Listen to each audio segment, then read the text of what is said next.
I started in the French Pyrenees and I ended up on the coast of the Atlantic Ocean. You walk across the country.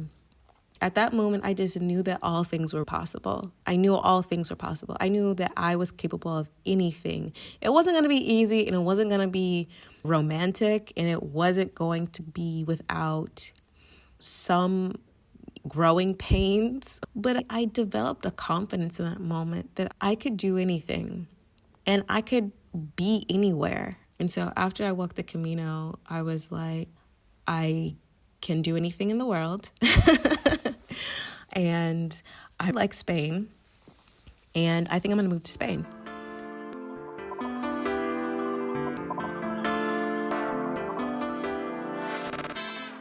Hi, everyone. Welcome back to Flourish in the Foreign, the podcast that aims to elevate and affirm the voices and the stories of Black women living and thriving abroad.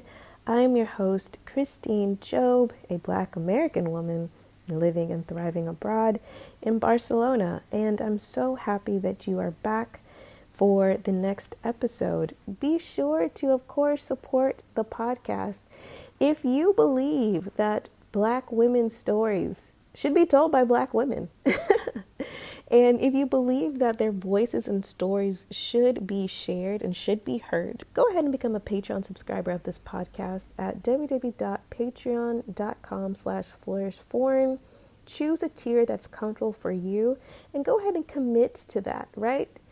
Walk that talk and commit to that. There's some great benefit for becoming a Patreon subscriber. A lot of amazing content that is on my Patreon page. And if you would prefer, you can go ahead and cash app the podcast and support this podcast that way. Of course, please give this podcast a 5-star rating and review on Apple Podcasts. Go ahead and subscribe to this podcast and listen to this podcast every week. Yes, go ahead and do that. If this podcast has moved you, taught you something, blown your mind, made you cry, made you laugh, any of those things, please go ahead and share this podcast with whoever you think would benefit from this podcast. Share it with your favorite blog so that it can get included into a blog's podcast list. Reach out to your favorite magazine so it's also included in their podcast list.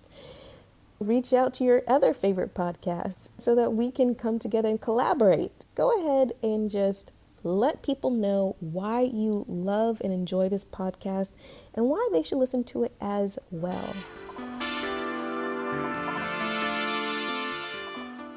This week's episode is, the guest of this week's episode is someone that the regular listeners kind of know already. And for the new listeners, this should be a treat for you because, I, the host of this podcast, I am the guest for this week. To be honest, it's been kind of uncomfortable. I enjoy interviewing everyone else and getting to their business. But to sit down and actually do my own was a little bit uncomfortable, made me feel a bit vulnerable. And now I guess I understand how my guests feel, and I hope I make them feel so comfortable and so at ease. But yes, I am this week's guest, and I guess I will stop teasing it, and I will tell you more about it. Here we go. I'm Christine, and I am the host of Flourish in the Foreign, the podcast that's all about elevating and affirming the voices of Black women living and thriving abroad. And this is my story. I am 33 years old. I moved abroad when I was 30 years old, and I currently live in Barcelona, Spain. I'm from Atlanta, unless you're from Atlanta. If you're from Atlanta, I'm from Suwanee, Georgia. I think that my childhood was probably indicative of why I ended up wanting to move abroad or living abroad. I started to fly by myself when I was quite young. I would travel domestically in between my parents. My parents divorced, and so I would visit my dad who lived in Florida and go in between Florida and Georgia a lot, and I would fly by myself. I think that is important because I never learned the fear of flying. I never learned the fear of being by myself. I never learned the fear of going to different places and not knowing people and being uncomfortable. My dad moved to Germany when I was 10 for the Air Force, and I started to internationally solo travel then. Traveling internationally is awesome. You get to go into the lounge, you eat all the candy that you want, you get on the plane first, they put you in your own row or section. No one's allowed to come and talk to you or sit next to you. They give you all the snacks. I think that this is probably the foundation of why I was very comfortable with international travel. I associated it with fun and treats. You get off the plane first and everyone's so nice to you. And so for me, solo international travel helped to form how I felt about traveling. Being in Europe and having my dad do road trips, and my dad took me to Paris when I was 13, and these things just start to feel regular. And when it feels quite ordinary, then it doesn't feel overwhelming at all. I knew from probably my 17th birthday that I wanted to live abroad. I'm not sure exactly why, but I knew that I wanted to live abroad. I knew that I wanted to see more than Swanee, Georgia, or Atlanta, Georgia, or Florida, or anywhere else I had been in the world. I just knew I wanted to see and do. When I went to university, I knew immediately that I wanted to study abroad. There was no question. I didn't need to be convinced. I couldn't be dissuaded if someone was trying to dissuade me. I was extremely proactive. I went to a predominantly white institution, and no one was marketing towards Black students. I was just there. I was in all the study abroad informational meetings. I went to all the study abroad fairs where they had all the tables and the representatives of all the programs. I would spend hours in the study abroad fair. I took every single pamphlet. I didn't really intend to, but I did, because every place was like, oh, I hadn't considered Tanzania. Yeah, I'll take that. Oh, I hadn't considered Ireland. Yeah, I'll take that one. I would come home to my dorm and just have this huge sack of glossy brochures, and I would just sit there and look at all of the places I could go and what I could learn. And I didn't care that some of these places I was totally enamored with had nothing to do with my major at all. This doesn't make any sense. These classes didn't make any sense for my degree. I was just fascinated that I could go. After going through all of those programs and leaflets, I actually decided to go with a program that was based in my institution. I attended the University of Georgia, and they have a program called UGA in España, and I decided to go to Valencia with the program. It fit my major and my minor. I was a Spanish minor, and I was a business management major. It was a crazy experience. It was not what I had romanticized it to be at all. I was the only Black person in my cohort. I probably was the only Black person at my university in Valencia, the Universidad de Valencia. It was strange coming from a chocolate city like Atlanta to be in a place where everyone's just like, what are you doing here? It was a little bit tough, and also it was an experience that I took very, very seriously, and I was excited, and I wanted to go to class, and I had several other students that were in my cohort that were just trying to get wasted every day and would show up to school with red mouths, purple and red mouths and lips from drinking red wine. As an adult now, I'm just like, how is that possible that you're drinking so much red wine that it stains your mouth and your tongue and that you can't brush your teeth either the night before or this morning? I was contending with a situation in which obviously culturally it was very different. I'm in a different place. I'm learning primarily in Spanish. And I'm in a situation in which I'm with people who are not taking the opportunity as seriously as I am taking it. That was disheartening. Even though it wasn't the romanticized version of what I thought studying abroad was going to be, I wasn't put off by living abroad or living in Spain at all. I just took it as this is life. And I learned a lot about myself. I became very independent, coming from Georgia, where we drive everywhere, just everywhere. And having to walk 30 to 45 minutes to school was a complete difference. I think I learned a lot about myself, and I grew up a lot. So I came home from study abroad, and I graduated in 2009, which was not a great year for graduating from university. And I knew that I wanted to move abroad. I just didn't know how. I would Google a lot, and I would just try to do as much research as I could and apply to a lot of places. And I would apply to government jobs that maybe could get me abroad. I would ask family friends if they knew somebody that was working abroad, and they'd be like, yeah. And I would try to wrangle those people down to talk to me so I could move abroad. And it just was it was a tough time. I just graduated from university. I had done everything I was supposed to do, and I was not getting a job in my field. I wasn't going abroad. I was working at the Gap, selling jeans. And it was definitely a knock to my ego. It humbled me a lot, but it also taught me so much. That's where I started meditating, actually, was in the fitting room of a Gap, folding, it seems like hundreds of pairs of jeans that were left in the fitting rooms, and learning how to quiet my mind and focus and visualize on what I wanted.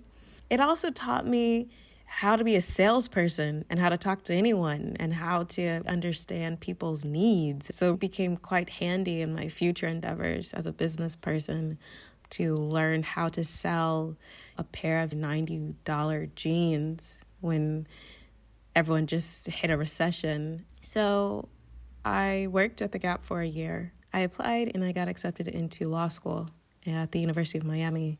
And I decided to go to law school because what else was there to do? I went to law school and I quickly understood that I didn't want to be a lawyer. I didn't come from a family of lawyers, and so I was determined to find someone to mentor me or someone I could shadow, which I did. And I was like, oh, I don't want to do that. That's what this is? No, I don't want to do that. So I quickly was trying to figure out, well, what else can I do with this law degree? And being the nerd that I am, was one day reading the school bulletin that they always send that nobody reads. The email, this is what's happening on campus, and no one reads that. I read it, and I read an article about this phenomenal entrepreneurial woman who was the director of the incubator on campus and a professor in entrepreneurship.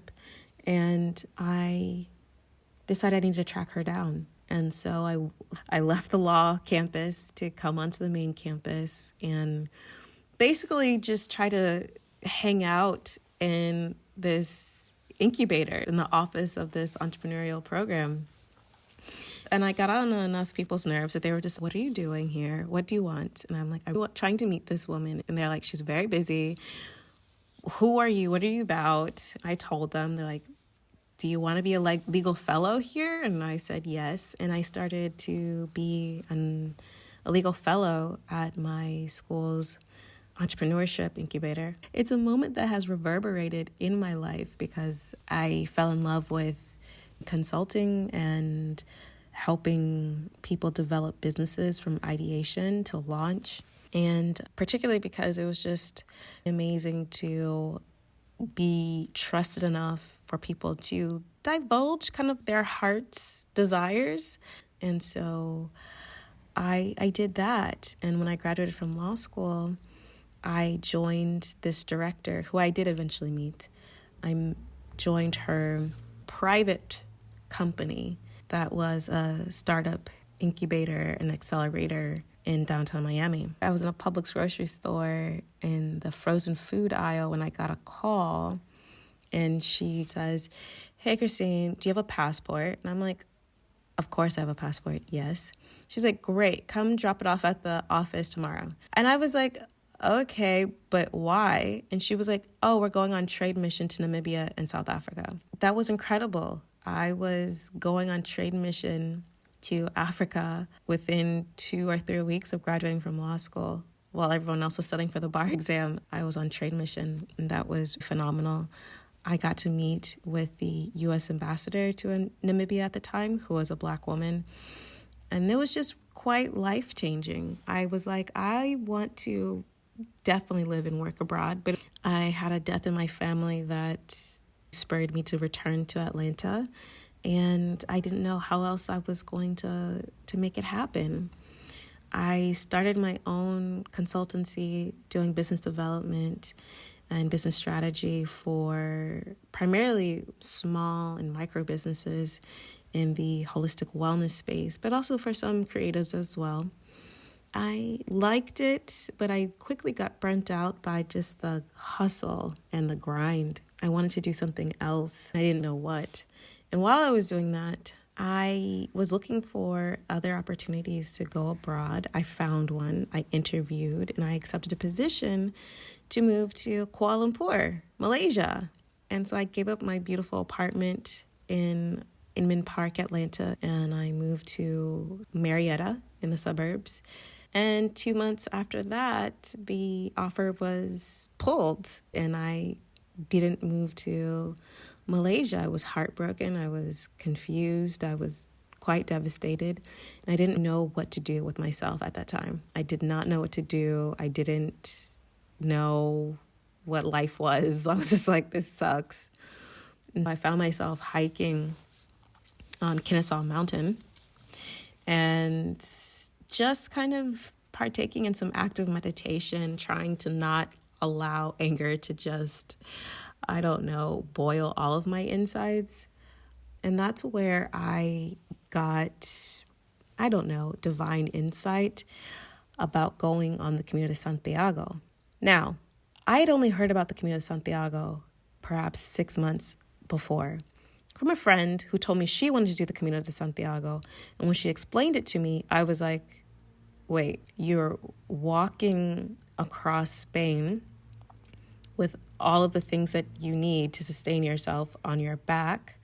You sleep in communal hostels called albergues, and it takes about a month to do. You want to do that?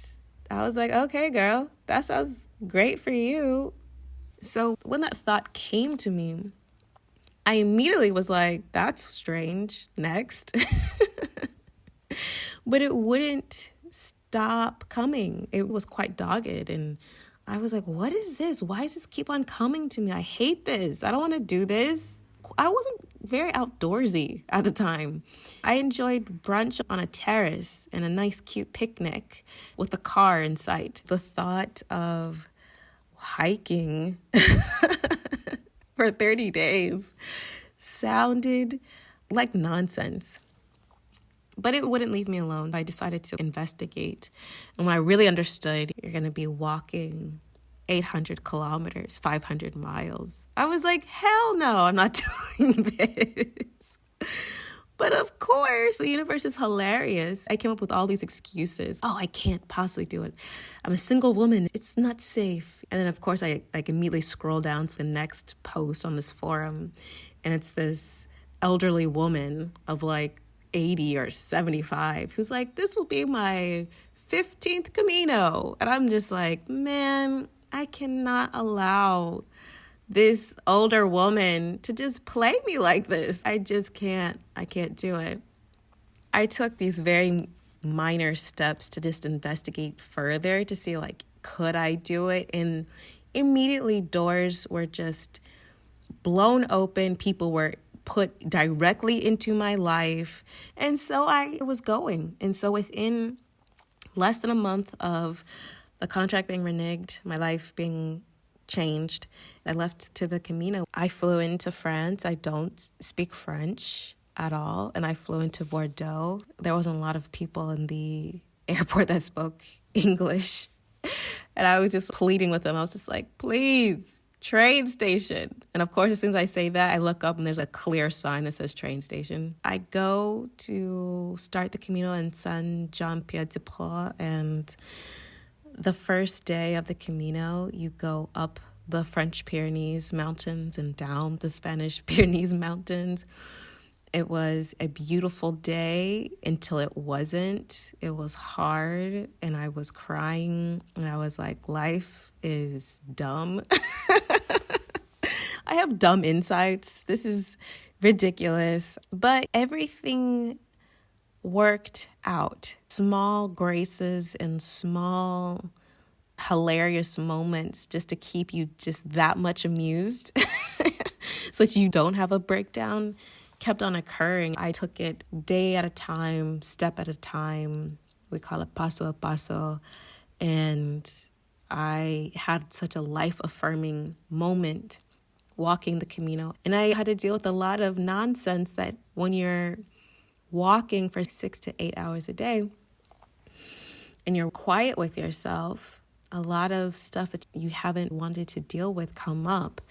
And so the day came where I ended up walking onto the beach in Finisterre. And that was, I started in the French Pyrenees and I ended up on the coast of the Atlantic Ocean. You walk across the country. At that moment, I just knew that all things were possible.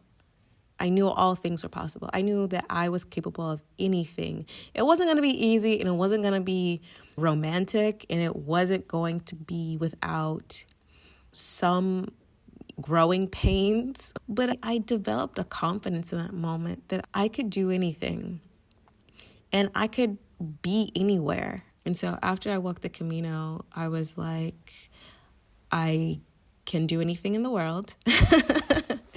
And I like Spain, and I think I'm going to move to Spain.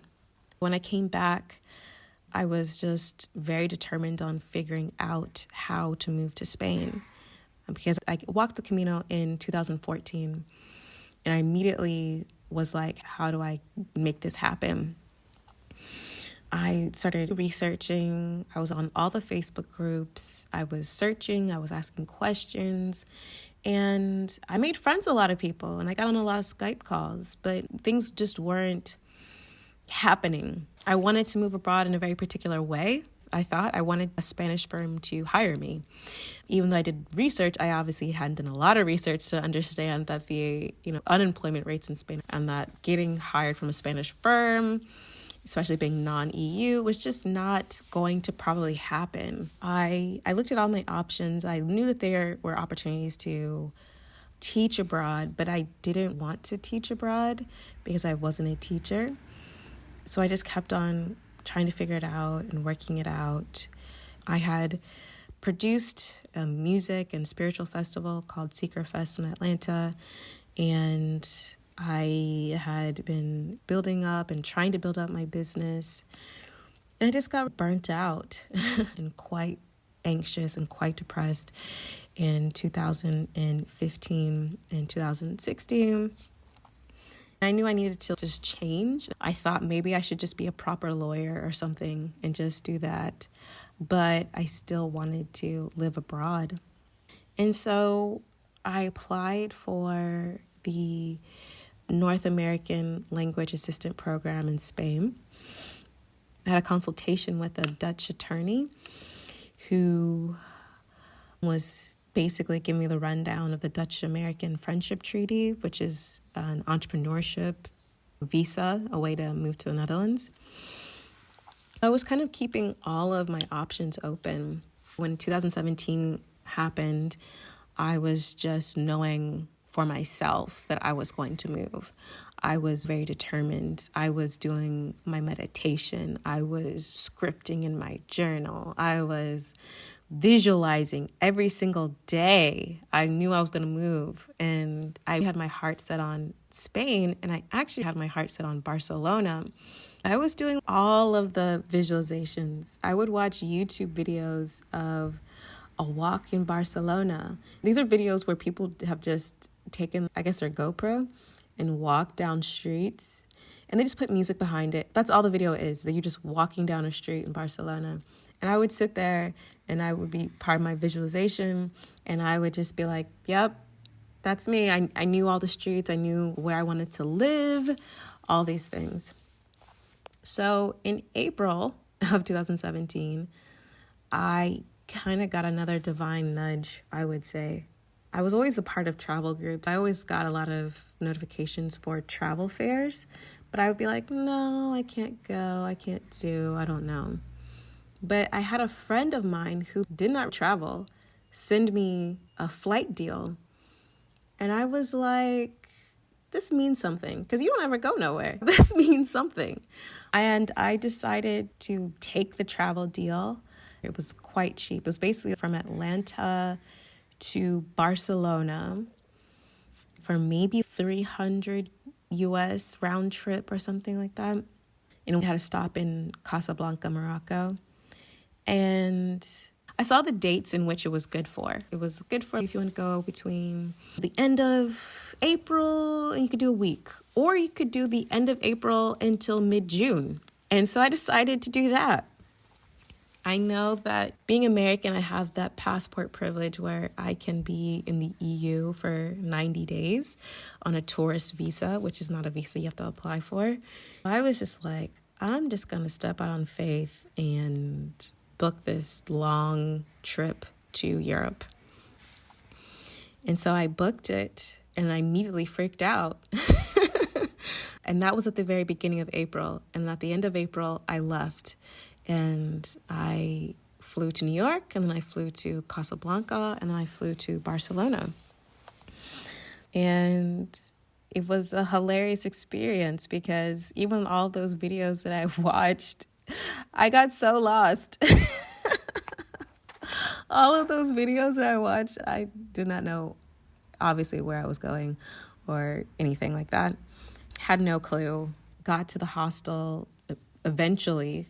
It had taken me like an hour and 15 minutes to get to the hostel. And that hostel was definitely like 15 minutes from the metro stop. I don't even know what that was about. I honestly don't.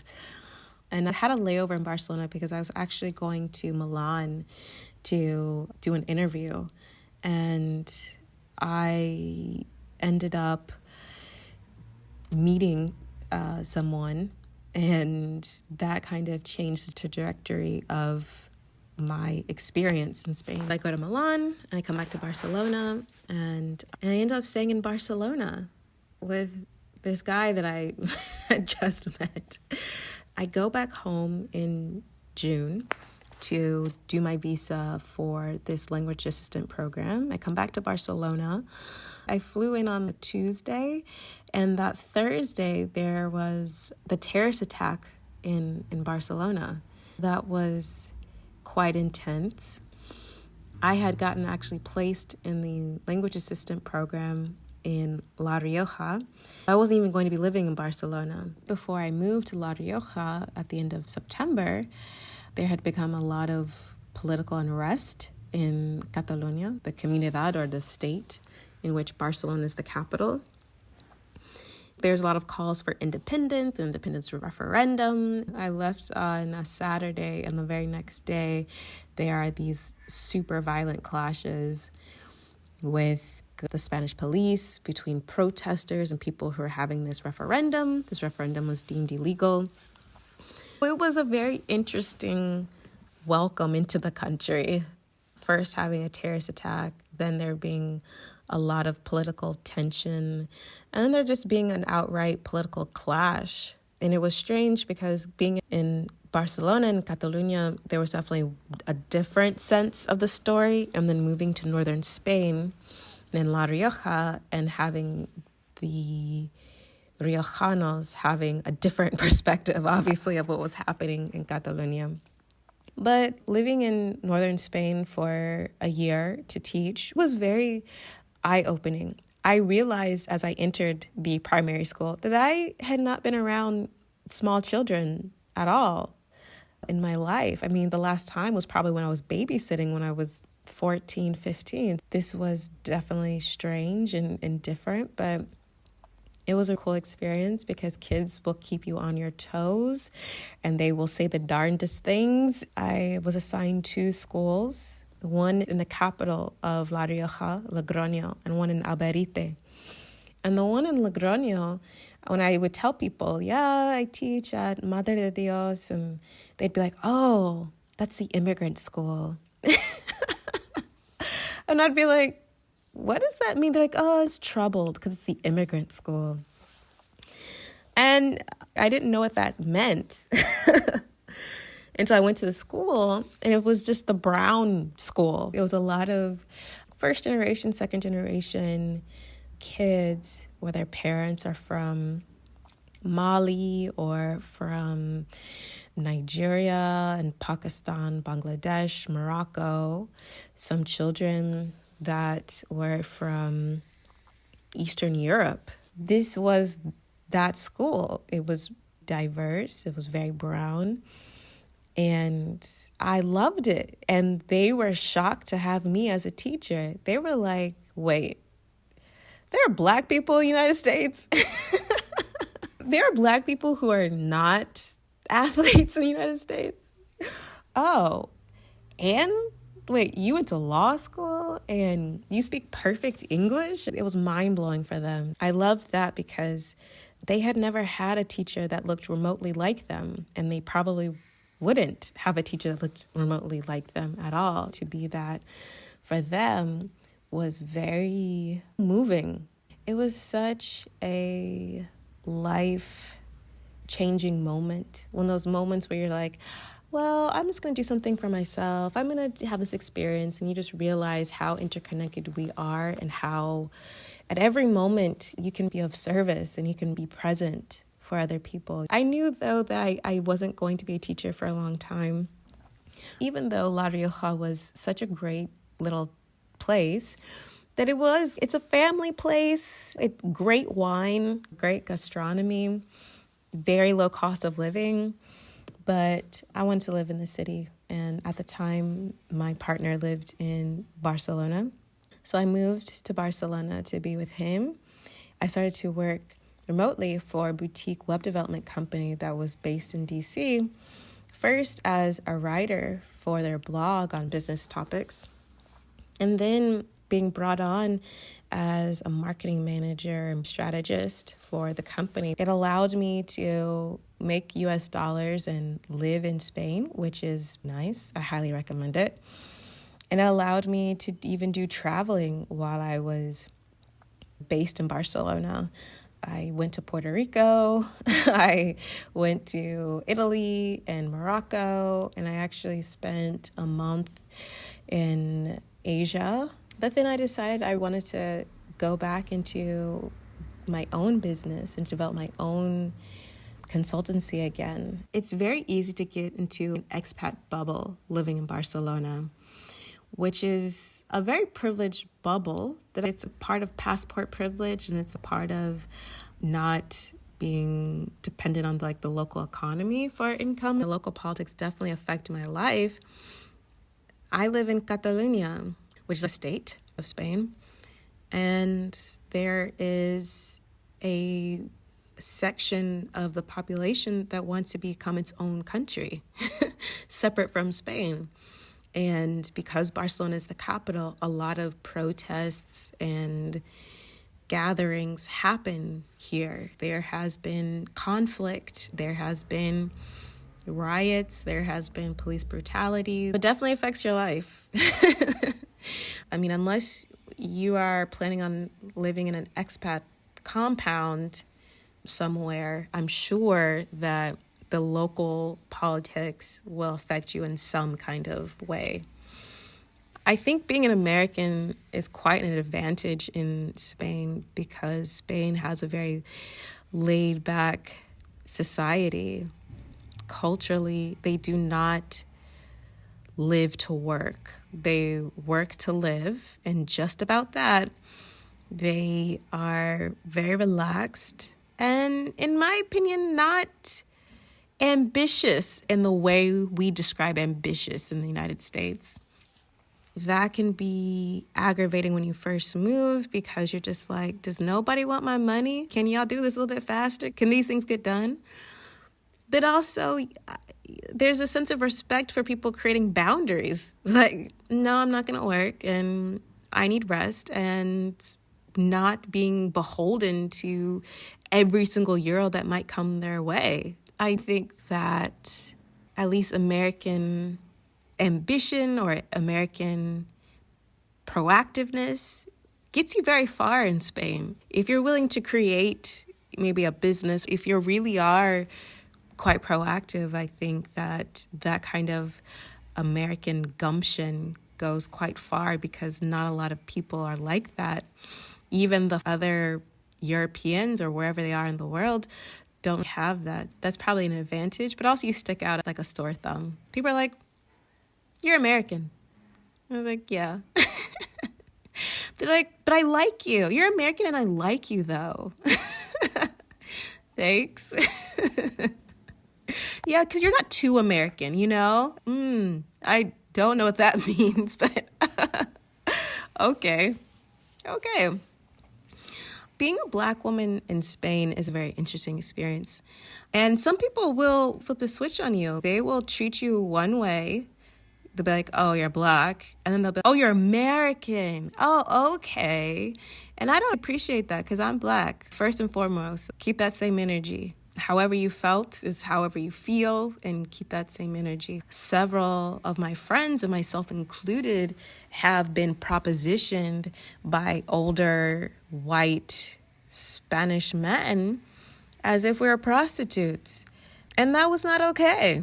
I think sex work, legal and consenting sex work, is whatever you want it to be. But to just proposition someone because they are a Black woman to think that they're going to give you sex or you can buy sex from them, it was so shocking. It was so offensive.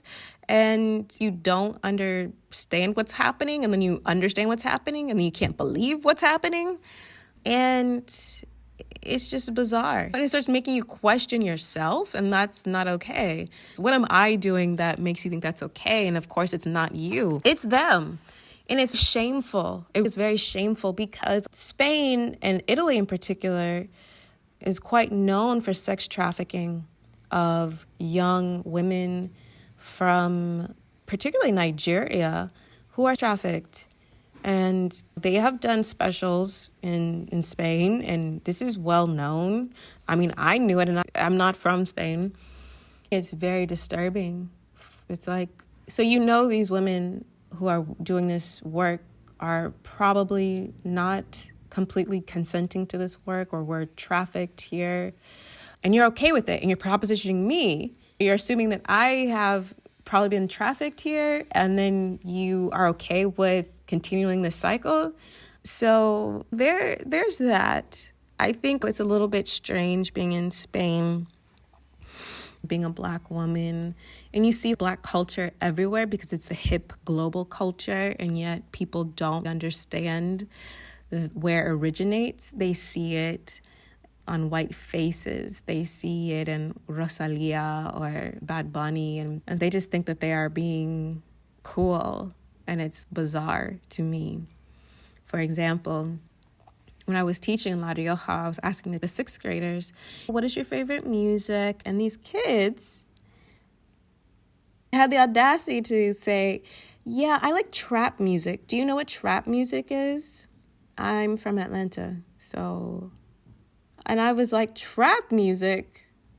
The heck? They're like, yeah, you know, like Bad Bunny. And I was like, okay, you're 11, 12. You don't need to be listening to trap music. You don't need to be knowing what a trap is. And Bad Bunny is definitely not trap music. That, I think, has been something that has definitely gotten on my nerves is just lack of acknowledgement, the lack of curiosity of like, well, where did Bad Bunny get this from? Spain is not perfect at all, but what I do like about living in Spain is the sense of community. Community is all that we have. We are all in this together. I enjoy the fact that they have healthcare, and I enjoy the fact that for me, on the visa that I have to buy private healthcare insurance. It is extremely affordable. My first year, I paid 70 euros a month for private healthcare, no co-pays, no anything, no deductible. That was healthcare. Now I'm paying about 35 euros a month for excellent private healthcare. It was really important for me to have a lifestyle in which joy and pleasure were a focal point. People enjoy life and they enjoy beautiful things. They want beautiful experiences. And that might sound strange. It sounded strange for me being around people who are like, I'd rather walk on this side of the street because it's more beautiful. No, let's go this way because it's more beautiful. And you're like, but let's just get there. It just changed how you see life. But I think Spain has definite issues. The Spanish, in my opinion, are not well educated in their history and their effects on the world. They seem quite oblivious as to why most of the world speaks Spanish. They seem quite oblivious to that effect of colonization. I feel that people like to be like, oh, imperial Spain, but they don't see it as Spain the colonizer. I think Spanish people can be quite ignorant in that sense. Living abroad was always a part of my life vision. I always knew I wanted to go abroad, and living abroad is all about choices and cultivating the life that I want. Living abroad isn't traveling abroad. You still have to adult. You still have issues, family issues, personal issues. You still are in the world. Nothing gets dissolved because you are living abroad. But for me, there were just some trade-offs that I appreciated. I'm not sure if there is a utopia for Black women living abroad, because if someone is not trying to put you down because you're Black, they're trying to be like, but you're a woman. Moving to Europe, I think I was very aware that it was going to be a homogeneous place, that there wasn't necessarily going to be a lot of Black people. But I chose Spain because I spoke Spanish and I've had a lot of experience in Spain. It was probably like a comfort thing. I was like, I kind of know this place. And of course, you just don't. Studying abroad is one thing. That was 6 months. Walking the Camino, that's a month. But living in a place is quite different. I started Flourish in the Foreign because as I was living abroad, I kept on getting the questions of like, what are you doing? Why are you in Barcelona? What are you doing? Questions that I noticed that non-people of color, white people were just not getting. It almost seemed like an accusation, as if, how dare you be more than I expect you to be, especially as a Black American woman. How dare you go, see, do, be, say things that are not within my construct of who you are. I got really frustrated by that because it's a sentiment that I had experienced while living in the United States. I also encountered and kept on encountering amazing Black women who are also just out here living abroad from across the diaspora. And it was nothing. It was just them deciding to live their life outside of their home country and just being spectacular as Black women are. I wanted to showcase these stories because I had known that I'd wanted to live abroad since I was 17, and I studied abroad and I traveled and I really, really tried to move and live abroad for about 8 years. And I realize now, had I had these stories of these Black women who are so different in so many ways, who wanted different things out of their life, who had different careers, who set out about it completely different, and they were living all around the world. Had I had these stories to inspire me, to motivate, but also to give me a sense of direction about how I could go about this deep desire to live abroad, I really believe that I would have done it sooner. And what meeting amazing Black women living all over the world and interviewing them for this podcast has really confirmed to me is that you can go however you want to go. You can do whatever you want to do. It requires some planning and some true confidence and belief in yourself, commitment to making it work and resilience, but you can do it. And that's what I showcase on this podcast. I also truly believe that what this podcast is demonstrating is a theory that I have had for a while now. And that is the act of moving and living abroad for Black women, and I'll say even more particularly for Black American women, is an act of wellness. Truly. For Black American women, our identities, what we can do, who we should be, what we should aspire to has largely been dictated to us. Even women who are self-aware and self-directed, there is still a heavy blanket of oppression and societal expectation that I believe suffocates and clouds our ability to thrive. The act of going abroad is an intentional act to leave all the things that are familiar and to open yourself up to all of the incredible possibilities for life. It may sound ridiculous, but the act of having to be awesomely awake to every aspect of your life, every decision, minor, major, in everyday life, it really does change how you act and how you see yourself.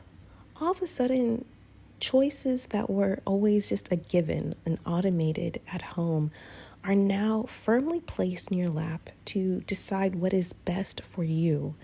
And I think that choice, that radical decision, is complete wellness. It is the gateway of wellness. To begin to plant the seeds that truly cultivate a life well lived on your own terms. And as Black American women and as Black women across the diaspora, we are not monolithic. Our experiences are not monolithic. Our hopes and desires are not monolithic. And our lifestyle and aspirations and purpose in this world is just not monolithic. And so the experience of going abroad and having choice just be completely open to you, to decide if it really is in resonance with you and in alignment with you, be it what you have for breakfast, what time you have breakfast, how you interact in community, the availability of healthcare and how you see yourself and how you take care of yourself, to cultural fit and societal norms that resonate with who you are deeply. I believe that this is a true act of wellness, to be able to make these decisions about what is truly the best for you, for us as Black women. And this wellness is so much more than, I think, what is mainstream right now. It really refers to a financial, professional, mental, emotional, interpersonal, physical, all-encompassing wellness, because the choice really then becomes ours. And I'm not a person who believes that everyone should go abroad and stay abroad and your home country is absolute trash. That is not the whole point of this podcast or even really the basis of my philosophy. It's because that the opportunity to have choice does something to you. It changes how you see the world and how you see yourself. And in that change, you can go back home and contribute that to your community in a really powerful way. And so that is what Flourish in the Foreign truly is about, is an exploration of wellness, complete and whole wellness for and by Black women who are living abroad, and also the elevation and affirmation of their stories and how they see themselves living and thriving abroad. I hope that you all enjoyed learning a little bit more about me and my journey abroad. And if you want to stay connected with me, you can definitely follow this podcast, Flourish Foreign, on Instagram, Facebook, Twitter. It is all under Flourish Foreign. Definitely check out the podcast website at www.flourishintheforeign.com. Also, if you are interested in working with me, as I told you in my story, I'm a business strategist. I've been a business strategist, I've told you guys, since I was in law school. And I've recently added another service to my business strategy business, in which I am really helping women of color, Black women, leverage their expertise and talents into viable and sustainable, yes, viable and sustainable online businesses that are not only professionally fulfilling, so important to be doing what you want to do, professionally fulfilling and financially abundant in whatever that means to you. And I'm helping women do that, and it's been so rewarding, because I really firmly believe in women of color, especially Black women, being able to utilize their experience and work for themselves in a work environment that just systemically undervalues Black women. It really is just empowering, and it gives me so much joy to help Black women and women of color to really find their voice and find their confidence, to really cultivate a life of financial wellness, professional wellness, physical, mental, and emotional wellness. That is what I'm all about. I take a holistic approach to my strategy. Definitely go ahead and check my personal website out, which is www.christinejob.com. If you're thinking about converting your career and your expertise into an online business so that you can go abroad on your terms, you can be financially and professionally fulfilled, I think that is all for this week. Thank you to Zachary Higgs, who produced the music for this podcast. If you're looking for some original music for your podcast, your YouTube channel, your Instagram, whatever you have, he works with all different types of content creators, and he can create something special and cool for you. I will include all of his information in the show notes. And until next time, please, please, please take care of yourself, right? Wellness and self-care are not fluffy words. They are practices, sometimes a little bit difficult for us to be committed to, but always, always so important. So please take care of yourself, and see you next week. Bye.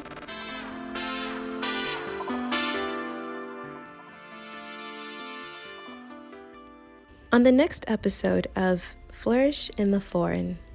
If you're in a predominantly Black nation, colorism is definitely a thing. So there is prejudice based on where you are on the skin tone chart, sure. But in terms of just being Black, that's not a conversation. The bigger issue is, who are your people? They want to know what region of the country or what region of the continent or what region of the world you're coming from, because that's really how people categorize themselves. And I always say that we all have different ideas about our own Blackness depending on where we were raised and the environment we were raised. It's just a reaction to the society you live in. I think it's one of the greatest privileges I've had. There is something to be said about having your Blackness affirmed.